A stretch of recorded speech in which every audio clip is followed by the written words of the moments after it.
Throughout your educational career, you'll find you have to work with some awesome people and some not so awesome people. This becomes apparent when you're assigned to do group projects. You'll find that the groups you work in have all kinds of people. For example, meet Cooperative Carol. She has all the qualities you want to find in a group member. She is interested in views her classmates share, she's respectful, and works well with everyone. Then there's Inspirational Irene. She's always offering new ideas but still supports the ideas others have. She's hardworking but easygoing and encourages everyone to do their best. These are the kinds of people you want working in your group, and these are the kinds of people you don't want working in your group.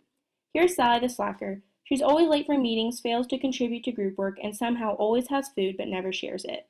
Then there's Bossy Betty. She's domineering, takes control of power, and always takes up time expressing solely her views and opinions. And finally, there's Rachel the Rusher. Rachel the Rusher fails to listen to others' ideas and always encourages the group to move on before the task is complete. She's easily annoyed and impatient when working with others. So unfortunately in this group, Cooperative Carol and Inspirational Irene ended up doing most of the work in this situation. Bossy Betty was never satisfied with their ideas and simply kept trying to tell them what to do and what not to do. Sally the slacker just sat back and watched Rachel the Rusher criticize Inspirational Irene's ideas. When it came time to evaluate one another, Cooperative Carol and Inspirational Irene gave each other positive feedback for being able to work with one another to make the project happen.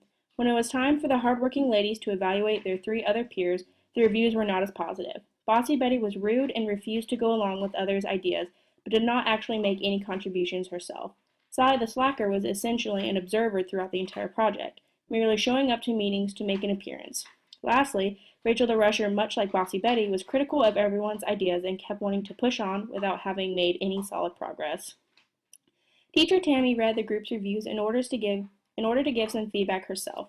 She made sure to praise Cooperative Carol and Inspirational Irene for their hard work and contributions to the project, but gave constructive criticism to the last three members.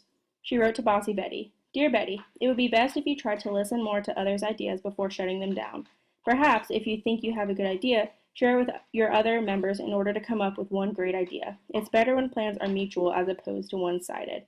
Dear Sally, it would be lovely if you could contribute more to your group in the future. It is important for everyone to do their part in a project in order for everyone to feel that the workload is fair and did not simply fall upon one or two people. Effort is always appreciated.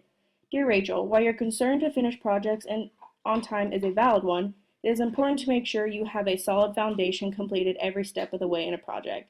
There really is no need to rush if you are not finished. Similarly, when groups cooperate and divide the workloads fairly and work in an efficient manner, there is no reason to finish after a deadline. You can always make it before with great work effort." The main message to the overall group is contribute, be respectful, work hard, and have a great time.